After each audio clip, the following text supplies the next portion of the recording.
A lot of people refer to the Battle of Saratoga, rightfully so, as the turning point of the American Revolution. But I think that the true turning point of the revolution is the Battle of Trenton and these crucial 10 days that you referred to. And that is something that is a hill that I will die on. That the true turning point of the American Revolution is here, these crucial 10 days. So the stage is set for the Battle of Trenton, Washington's infamous and very well known crossing of the Delaware to surprise the Hessians at Trenton. So from here, how does the Battle of Trenton play out? What is the Marines' role in the campaign? Yeah, so Washington created a fairly complex plan that included four different elements. He led the main effort element, which consisted at the time about 2,400 troops that crossed Delaware River at McConkey's Ferry, and then they did a 9-mile forced march to attack the Hessians at Trenton from the north and from the west. But in order to enable that success there at Trenton, he established three other supporting efforts. The first one was there was a group of Pennsylvania and New Jersey militiamen who were supposed to cross the river right at Trenton and capture a bridge on the south side of Trenton to block any Hessians from escaping as Washington attacked with the main force. The second support effort was further downriver at an area near Burlington and Bordentown, and that consisted of the Philadelphia Associators and the Continental Marines. Their task was to cross the Delaware River and establish a blocking position to prevent any other reinforcements coming to reinforce the Hessians that Washington was engaging in Trenton proper. And actually, the colonel in charge of the Hessians in Trent was a guy named Rahl, and his boss was a guy named Von Donop. And Von Donop and his brigade were further downriver, and that's who the Marines and the Associates were supposed to block from making their way back to Trenton. And then a third group consisted of militiamen that was supposed to cross in the vicinity of Philadelphia over to the New Jersey side to try and fix any British or Hessian forces in that area. The problem was that night, a nor'easter rolled in and created very dangerous conditions on the river. So Washington's force was actually the only one of the four elements that successfully made it across the river. And if you went further downriver, that group that was supposed to cross at Trenton proper, the entire Delaware River was filled with ice cakes and spiked ice and very dangerous conditions for them to be able to try and cross. And then where the Marines and the Associators were, they actually got 2/3 of their force across the river and into New Jersey. But then the ice started forming on the banks of the river, making it impossible for the Associators to land their artillery. And because of that, and because of the risk of not having that support, Callwalder aborted the mission and made those who were already in New Jersey cross back over into Pennsylvania. And then that final force never got across the river. Well, the following morning, Callwalder is on the Pennsylvania side and he's writing a letter to General Washington basically saying, hey, I'm sorry nobody made it successfully across the river. I recommend we consolidate at my location and we cross today once the conditions were better. And as he's writing this letter, all of a sudden he hears boom, boom, boom. Here's all these cannon fire coming from the position of Trenton. And then he looks across the river and he sees Haitians beating feet out of the area in full retreat. And he's son of a gun. He didn't realize Washington had made it across the river successfully and was in the attack. Well, the Marines and the Associators are now fired up. They're like, hey, we got to get over there and join the fight. So that following day, they actually do successfully cross over into New Jersey and they establish themselves on the New Jersey shore. Unbeknownst to them, after the Battle of Trenton was complete, Washington now had about 1,000 Hessian prisoners with him, and he knew that General Howe had about 10,000 British soldiers just a few hours north of him. So he wisely made the decision to cross back into Pennsylvania. So he crosses back into Pennsylvania. Now Callwalder and the Marines are over in New Jersey. He's in Pennsylvania. And then word got to Caldwalder that Washington was over there, and he decides he wants to abort the mission again and come back into Pennsylvania, but the Marines are having none of it, and they say, "Bull crap! We're here. We're in the fight. The Hessians are in full retreat. Let's go see who we can capture." So they start attacking upriver towards Trenton, and they take von Donop's force, who's now trying to retreat to Brunswick and to Princeton. They're trying to chase them down to see who they can capture. And Caldwalder writes to Washington and says, "Hey, there's no force here that you need to worry about. They're all in full retreat. Recommend you cross back over into New Jersey," which he does over the next coming days. Now, Washington is now back over the river with the Marines, with the Associators, and he knows that Lord Cornwallis, who was trying to go home to winter with his wife in England, got recalled from the ship before he set sail, and Howe puts him in charge of a 10,000 man force to move south from Brunswick and Princeton to finally defeat the Continental Army in the vicinity of Trenton. So Washington now takes the opportunity for the first time to consolidate all of these forces that were at these four different locations into one cohesive force. And he establishes a strong defensive position on the south side of the Assunpink Creek, which crosses the south side of Trenton, with one key bridge as the key crossing point, and uses that natural terrain as a barrier that the British are going to have to overcome. He sends Edward Hand and a delaying force up north to Princeton that does a fighting retreat to buy Washington time to get all of these forces consolidated. And once he sets up this strong defensive position, he puts the Associators and the Marines on the right flank of the main force to protect any envelopment that the British may try and do. The British show up right at the end of the day at dusk, and they try to successfully force the bridge. But Henry Knox now has 40 cannons and Continental forces covering the bridge, and they repulse the first British attack.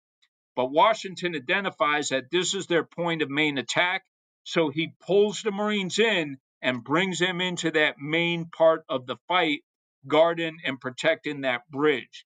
The British and Hessians will try two more times that evening to force the bridge, but with the help of the Marines, they're repulsed every time. And the British now pull back to the high ground on the far end of Trenton to lick their wounds, and Washington is holding the ground still.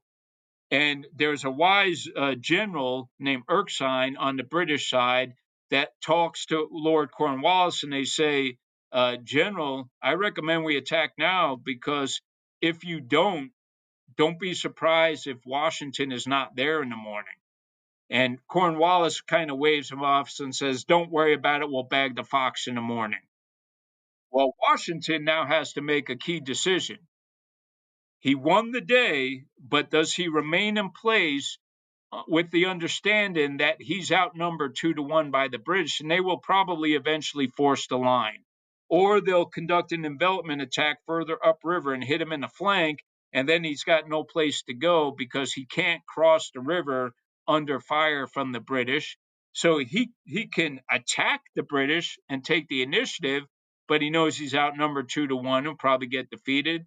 Or he can retreat and pull further downriver away from the British, but he knows that they'll just take him under pursuit and eventually force a battle in which he's still outnumbered 2-1. So he has to make a decision, and he makes the very courageous and bold decision to not do any of those things, but to attack deeper into enemy-held territory. So in the middle of the night, he uses deception by having a 400-man battalion of militia stoke the campfires and make a racket like they're digging in to defend that position from the next day. And then he quietly pulls his forces off the line, and he moves 11 miles further deeper into enemy held territory, bypasses the British to attack the brigade of Brits that are holding Princeton in the British rear.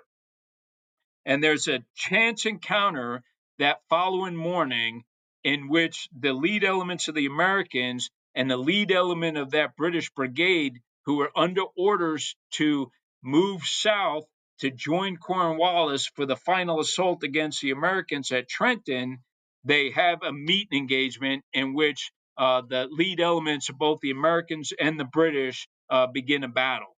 And there's a general named Hugh Mercer that starts that battle for the Americans, and he only sends 100 riflemen and 100 militiamen with muskets forward to engage the British, but the British outnumber them 3-1. And so Mercer is quickly overrun, and he is bayoneted 13 times on the battlefield. The British think that he's George Washington because he's dressed as a general officer. But the associators and the Marines were down in this sunken road on the side of the creek that they were using to guide up to this position. They hear the gunfire start, and they pull out of that low ground, and they start to form on the battlefield with the associators on the left and the Marines on the right, and they charge towards the enemy. Unfortunately, they only get one round of volley fire off before Hugh Mercer's brigade is now in a full retreat and basically runs head on into the Marines and the associators, creating mass confusion under British fire. The British have 8 cannon firing at them. They're advancing with their regular forces, and this chaos created in the American lines forces them back 150 meters. Caldwalder and Samuel Nicholas regain control of the force.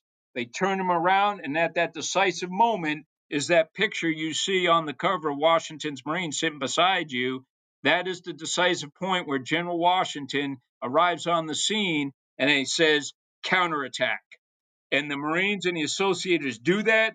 They charge into the British and they win the day. They basically overwhelm the British. The British go running in retreat, and the battle is won at this historic moment. And this is the third victory that the Americans achieve in 10-day time frame, forever known as the 10 crucial days and turning point of the Revolution, because that victory emboldens the rest of the American colonies, and young men of military age go rushing to their recruiters to join the fight, and basically gives the Continental forces a big plus up in forces to be able to sustain the fight.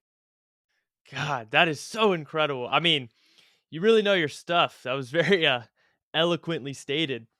What a comprehensive view of those 10 crucial days. This just hearing that just fills me with so much patriotism and pride. It really just jacks me up and makes me want to go fight for old General Washington. But that makes me think. I always think about this when I'm thinking about war. And you'll have no doubt a firsthand insight into this. What is it like to be a foot soldier on those front lines? Because when I'm thinking about Washington's crossing of the Delaware, for example, I mean, it's brutal. It's freezing cold. They're having to traverse through this icy river. They're walking through the snow miles and miles and miles at night. Some of them are barefoot. I think there's some anecdotes of bloody footprints in the snow. I mean, this is just absolutely brutal. The amount of resilience it takes to get through something like this, like we talked about earlier, fighting for something bigger than yourself. People fighting for self-preservation are not going to go through this type of stuff. So what is it like to be a foot soldier in situations like this? What's sort of going through your head? Well, it's dirty, it's gritty, it's nasty, it's fearful, it's bloody, it's cold, it's wet, it's tiresome, it's hunger, it's all of that rolled up into one. But when you're at the point of battle, all of that goes away and the adrenaline kicks in, and you're focused on accomplishing your mission. Whatever that mission is, defend that bridge, defeat the British force, establish a blocking position. You're focused on that mission, and you're focused on the man on your left and your right, because you have created an extremely tight bond with these people. And that is still the strength of the Marine Corps today. It is the shared hardship that we go through that creates an unassailable bond. And that in the Marine Corps, you don't join the Marine Corps, you earn the title Marine. Nothing is given to you for free. And that man to your left and to your right has earned that title as well. And once you become a Marine, that stays with you for life. And to our point earlier of fighting for something larger than self, the Marine Corps' motto is Semper Fidelis, and that is Latin for always faithful. And that means faithful to our God, faithful to our country, and faithful to our core. And when we say our core, we're talking about that man to your left and to your right.